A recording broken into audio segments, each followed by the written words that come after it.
Hello મિત્રો, જય શ્રી કૃષ્ણ, જય રામાપીર. કેમ છો બધા? મજામાં ને? તો જો આ સવારમાં નવા ઘઉંના લાડવાની તૈયારી થઈ રહી છે. અહીંયા ઘઉંના મુઠિયા તળાયેલા. આજે બે જાતના લાડવા બનાવ્યા છે. ખાંડિયા લાડવા બનાવ્યા અને ગોળના પાકવાળા બનાવ્યા. તો અહીંયા ગોળ સમારીને રાખ્યો હોય ને અહીંયા જો બધી પ્રિપરેશન તૈયારીને બનીને તૈયાર છે. હવે લાડવા વળાયરા. અહીંયા ગોળના પાકવાળા લાડવા બનેરા મમ્મીમાં વાળશે ને અહીંયા ખાંડિયા લાડવાનું બની રહ્યા છે. હવે બનેલા લાડવા તૈયાર થઈ ગયા છે.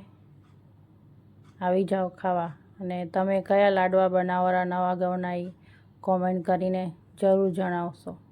અમે તો આમ તો ખાંડિયા બનાવી રહ્યા, પણ આ ફેરે ઘઉંના લાડવાની ટ્રાય કરીએ.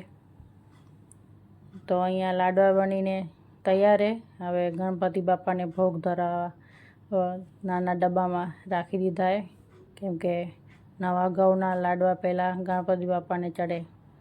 તો આજે ચોથે એટલે લાડવા બનાવ્યા અને હવે ગણપતિ બાપાને ધરાવશું.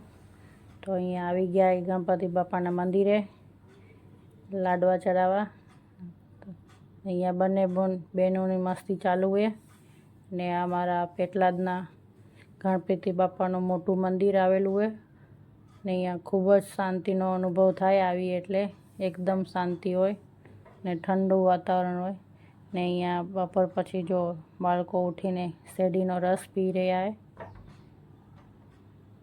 એક્ઝામ એટલે થોડીક ઠંડક ખપે ને ગરમીમાં, તો શેરડીનો રસ પીએરા અને જો એનો ઉત્સાહ જો બાળકોનો આનંદ. અહીંયા એક્ઝામની પ્રિપરેશન બધું ચાલુ છે. અને હમણાં જોજો પ્રિશાબેને કે છે રસ બહુ સરસ લાગ્યો. ને સાંજે નાસ્તામાં બાળકો માટે મમરાના લાડવા બનાવ્યા હતા, કેમ કે દરરોજ મમરાના ચેવડો લઈ જઈને બહુ કંટાળી ગયા હતા કે કાંઈક નવું બનાવી દો. તો આજ મમરાના લાડવા બનાવ્યા. ને સાંજે જમવામાં હતું પરોઠા, સેવ ટામેટાનું શાક અને કઢી.